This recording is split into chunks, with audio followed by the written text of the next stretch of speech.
जी हाँ साथियों, बहुत बहुत स्वागत करता हूँ एक बार फिर से अपने इस यूट्यूब परिवार रोहित सर बायोलॉजी में।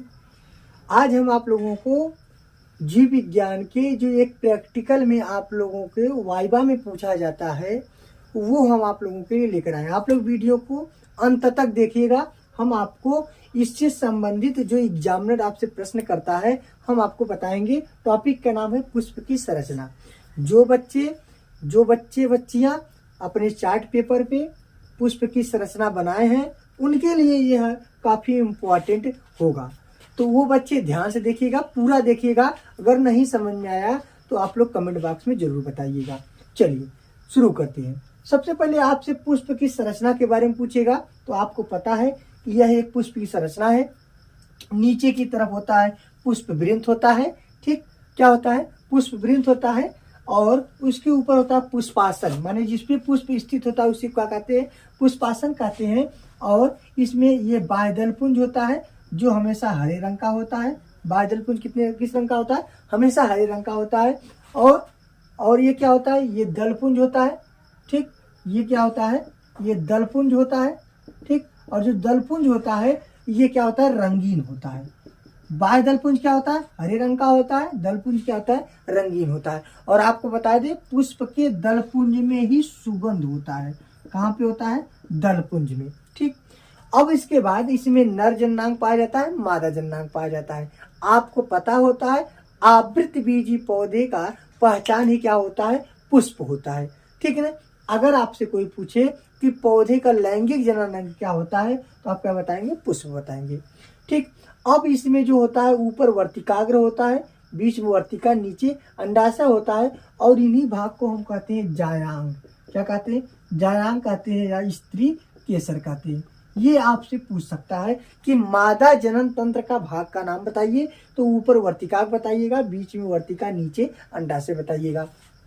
उसी प्रकार से इसमें देखिए बीच में ये भाग दिखाई दे रहा होगा, ऊपर परागकोश होता है, इसके अंदर परागकण भरा होता है और ये पुतंतु से लगा होता है जिसे पुमंग कहते हैं या पुंकेसर कहते हैं। ठीक, चलिए अब बिना समय गंवाए हम आपको इसके बारे में बताएंगे। जिसको पता हो गया इसको फिगर बना लीजिए या स्क्रीनशॉट ले लीजिए इसका। ठीक है ना? चलिए अब इसको हम मिटा रहे हैं। अब इसके बारे में हम आपको बताएंगे। फिर से सुनिए, हरे रंग का क्या होता है? बाह्यदलपुंज।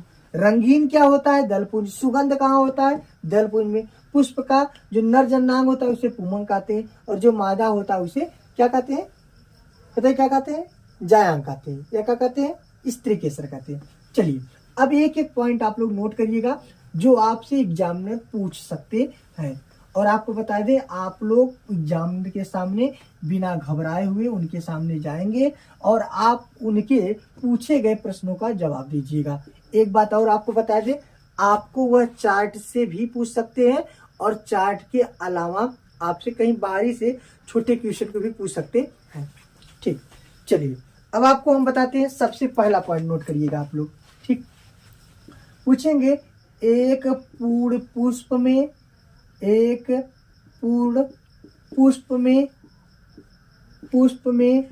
कितने चक्र पाए जाते हैं?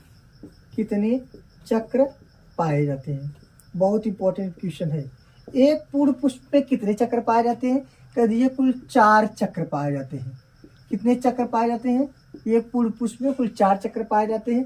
पहला बाह्य दलपुंज, पहला क्या होगा? बाह्य दलपुंज होगा। दूसरा क्या होगा? दलपुंज होगा।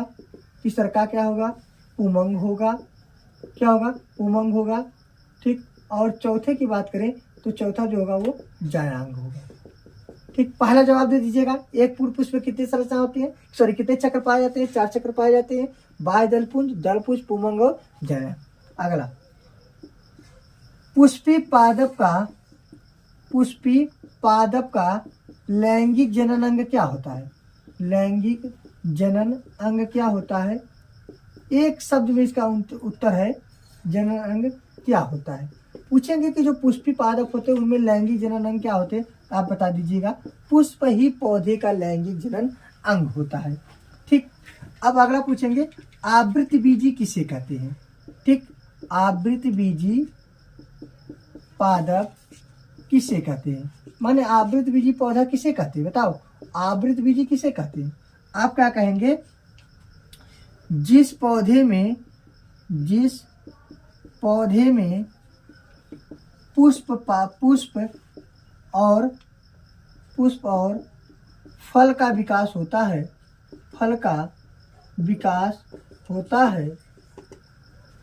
आवृत बीजी कहलाता है। क्या कहलाता है? आवृत बीजी पादप कहलाता है। समझ में आ गया? जिस पादप में पुष्प और फल का विकास होता है उसे आवृत बीजी पादप कहते हैं। नोट करते हुए चलिएगा आप लोग। चौथा नंबर क्या है? आवृत बीजी का क्या अर्थ होता है? माने आवृत बीजी जो लिखा हुआ है, आवृत बीजी का क्या अर्थ होता है? क्या अर्थ होता है? अच्छा क्वेश्चन है, ध्यान सुनिएगा। देखिए, बीजी मतलब पता है कि बीज, आवृत माने होता है आवरण। बीजी माने क्या होता है? बीज। आवृत माने आवरण। जिस बीज के ऊपर आवरण पाया जाता है उन्हें आवृत बीजी कहते हैं। जैसे हम मटर की बात करें तो मटर, आपने जब मटर को आप लोग फोड़ेंगे अंदर तो दोठ मिलेगा, उसके ऊपर एक आवरण मिलेगा। तो यही आवरण जिसमें पाया जाता है इसे आवृत बीजी कहते हैं। समझ में आ गया? 4 चीज आप लोग नोट कर लीजिए। ठीक, 4 चीज आप लोग नोट कर लीजिए। एक पूर्व पुष्प में कितने चक्र होते हैं? 4 चक्र होते हैं। लैंगिक जनन अंग पुष्प होता है। आवृत बीजी पादप वो जिसमें पुष्प फल बनता है। आवृत बीजी का अर्थ क्या होता है? ऐसे बीज जिनके ऊपर आवरण पाए जाते हैं उन्हें क्या कहते हैं? आवृत बीजी पादप कहते हैं। समझ में आया कि नहीं? चलिए अब 5वें नंबर की बात करते हैं। नोट करिएगा, पॉइंट नंबर 5। 5वें नंबर पॉइंट बात करते हैं आवृत बीजी। चलिए देखिए, बीजाणुद्भिद जो होता है आवृत बीजी में कुल 2 अवस्था होता है। पहले बीजाणुद्भिद अवस्था होता है, दूसरा का युग्मोद्भिद होता है। बीजाणुद्भिद जो होता है ये अत्यधिक विकसित होता है। और बीजाणुद्भिद को कैसा प्रदर्शित करेंगे? 2n से। 2n माने द्विगुणित होता है। और एक होता है बहुत कम अवस्था, इसे n से प्रदर्शित करती है। और ये होता है बहुत कम विकसित होता है। जैसे अगर हम आपको बात बता दें कि जैसे इसमें नर युग्मक भाग लेता है और मादा युग्मक। नर मादा जब अलग अलग होता है तो इसे n कहते हैं, और जब दोनों आपस में मिल जाता है तो ये क्या हो जाता है? 2n हो जाता है। बताइए, इधर बताइए, यह देखते रहो, देखिए। जब निषेचन के पहले होगा तो युग्मक रहेगा, और जब युग्मक रहेगा तो उसे n कहेंगे। और जब निषेचन के बाद फल बीज में बदल जाएगा तो वो क्या हो जाएगा? जब फल बीज में बदल जाएगा तो क्या हो जाएगा? वह बीजाणुद्भिद हो जाएगा। तो जब 2 लोग मिलकर बीज बनाए हैं, फल बनाए हैं, तो इसलिए वो 2n हो जाएगा और ये क्या हो जाएगा? n हो जाएगा। समझ में आ गया आपको? ठीक। अगला है 6वां, पुमंग किसे कहते हैं? अगला प्रश्न है, पुमंग किसे कहते हैं? पुमंग किसे कहते हैं? ठीक, कह दीजिए।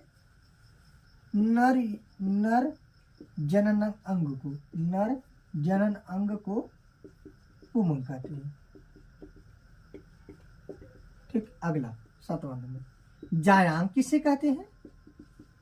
जायांग किसे कहते हैं? मादा जनन अंग को, मादा जनन अंग को क्या कहते हैं?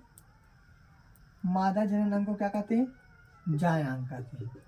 याद रखिएगा, इन्हीं को स्त्री केसर के नाम से भी जानती है। ठीक, और इन्हीं किस नाम जानते हैं? पुंग केसर के नाम से। पुंग केसर या पुमंग, स्त्री केसर या जायांग। ठीक, अगर हम बात करें, इसको मिटा दें। अच्छा, यहाँ तो दिखाई दे रहा है। ठीक, 8वां नंबर देख लीजिए। 8वां नंबर क्वेश्चन क्या है कि जनन क्रिया में कौन कौन से 2 चक्र भाग लेते हैं? क्या कह रहा है? जनन, ध्यान से आप क्वेश्चन पहले उनका सुन लिया करिए। जनन क्रिया में कौन कौन से 2 चक्र भाग लेते हैं? कौन कौन से 2 चक्र भाग लेते हैं? जनन क्रिया में कौन कौन से 2 चक्र भाग लेते हैं? आपको पता है कुल कितने चक्र पाए जाते हैं? 4। पहला बाह्य दलपुंज, दूसरा का दलपुंज, तीसरा का यही पुमंग, और चौथा जायांग। तो आपको बता दें, जनन क्रिया में केवल 2 ही भाग लेते हैं। कौन कौन? पुमंग और जायांग। क्योंकि पुमंग को नर युग्मक और जायांग को मादा युग्मक आपस में मिलते हैं, तो आगे जाकर के क्या हो जाएगा? निषेचन हो जाएगा। यहाँ तक किसी को समस्या नहीं? समस्या इसे नोट कर लीजिए या स्क्रीनशॉट ले लीजिए, आप वीडियो को पुनः पीछे करके इसका आप इसके बारे में नोट कर सकते हैं। चलिए, यहाँ तक कोई समस्या नहीं है। अगर हम बात करते हैं अगले पॉइंट की, ये पौधे कैसे मौसम में उगते हैं। अगला अगर आपसे पूछें वो कि बताइए ये पौधे माने आवृतबीजी, ये आवृतबीजी पादप किस मौसम में उगते हैं, किन मौसम में उगते हैं। तो आप कह दीजिए ये प्रत्येक मौसम में उगते हैं, चाहे जो मौसम हो, प्रत्येक मौसम में उगते हैं। ठीक, चाहे जो मौसम हो, इनके लिए सब मौसम क्या रहेगा, अनुकूल रहेगा। ठीक, अगला नंबर क्वेश्चन बात करते हैं। अच्छा, इनके कुछ उदाहरण का नाम बता दीजिए। तो इनके 4 उदाहरण पूछेंगे या 2 ही पूछ सकते हैं, पूछेंगे इनके 4 उदाहरण। तो आप याद रखिएगा, जिस पौधे में पुष्प लगता हो, फल लगता हो, उन्हें बता दीजिए कि आवृतबीजी है। उदाहरण के लिए आप मटर भी कह सकते हैं, सबसे प्रचलित है। आम भी कह सकते हैं, मटर